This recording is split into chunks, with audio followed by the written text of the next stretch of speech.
Hey guys, this is Austin. The iPad Pro is a big upgrade, but as much as Apple might claim that this is a full computer, it is not ready to replace my laptop just yet. This is a question I took a look at a couple years ago when the very first iPad Pro came out, and it actually came pretty close to replacing a laptop for me, but inevitably I ran into the limitations of running iOS on a 9.7-inch tablet. First of all, this is coming from the perspective of someone who spends a lot of time with some fairly high-grade video. The iPad, it just can't handle it. It's not even the hardware that's the problem, it really is iOS. Sure, there are some decent editing apps such as iMovie, Premiere Rush, and LumaFusion for the iPad, but the issue is that none of them are as powerful as the full desktop versions of Premiere as well as Final Cut. To produce videos like this, I need access to fairly high-level features such as LUT support, full pro codecs such as ProRes and Redcode RAW, and it would be really helpful if I had a full Finder setup where I could, access the file system and import things using that handy USB-C port.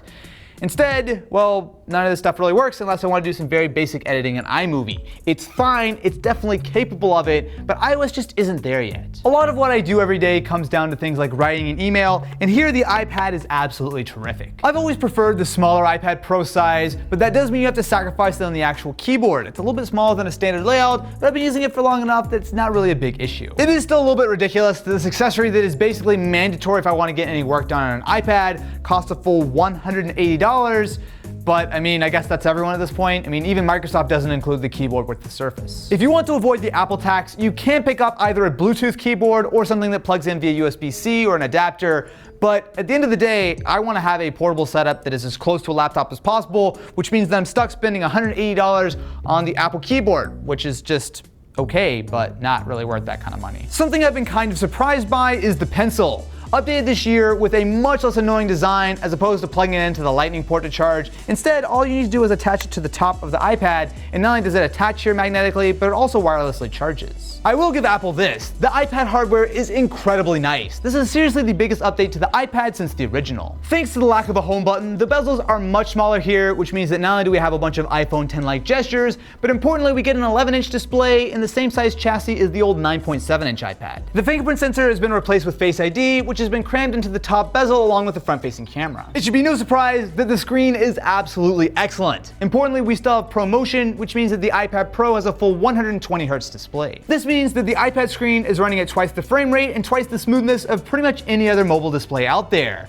The only thing that comes close are some gaming laptops that do have high refresh rate displays, as well as on the phone side, the Razer phone has a high refresh rate panel, but in the tablet space, nothing touches this, and it does make a big difference. Things are so smooth. Nate Perry teamed up with Peter and Jack Margos to fix the daily number game. The screen is absolutely terrific. So not only is it color accurate, it gets fairly bright, there's really not a lot to complain about, and that goes double for the speakers. It does have quad speakers with one on each corner, and this thing sounds phenomenal. As far as watching video goes, this is better than almost any other laptop out there. Gone are the days of Lightning, and in is the glorious future of the USB-C port. And this is proper USB-C. It's 3.1 Gen 2, which means that it does support a full 10 gigabit of transfer speed, as well as of course any kind of video out you do, all the way up to a full 5K monitor. It will also charge up other devices just like a laptop. Plug in your phone, for example, and the iPad will give it a full charge. In classic iPad fashion, however, iOS does hold you back somewhat with that USB-C port. Now you can connect it to an external display, and for some apps such as Twitch and Netflix, it will give you a full screen video,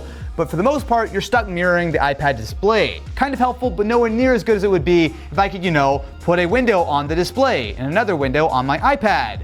Like every other laptop on Earth. It's so close, but it's so annoying. This is really close to being able to fully serve as a laptop, right? For me, I have a monitor plugged into my laptop all the time when I'm at home or at work. I legitimately like that extra screen real estate, and the hardware is absolutely capable of it, and even the software is to a degree. I could put up video there, but the issue is that if I'm, say, watching Netflix and wanting to work on something at the same time, Netflix will play on the 4K display, right up until the point where I alt-tab to another app in which the entire thing closes. It's like we're so close.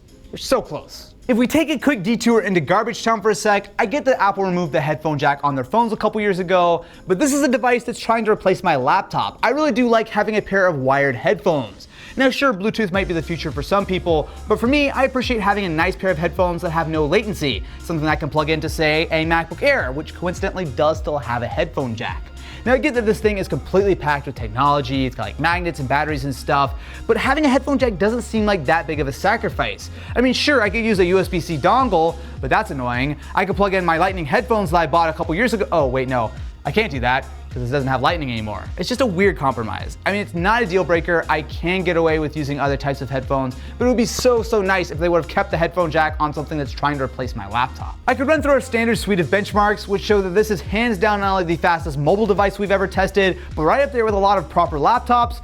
But at the end of the day, what good is power if you can't use it? Which brings us around to my main issue with the iPad Pro. This is where things become very dependent on what kind of work you do. I legitimately feel like I could edit some proper 4K video on the iPad Pro if I had those software improvements such as a full file manager as well as Final Cut. If you do a lot of work with graphics, for example, it actually is a lot better. There are great apps such as Procreate, and full Photoshop is coming to the iPad.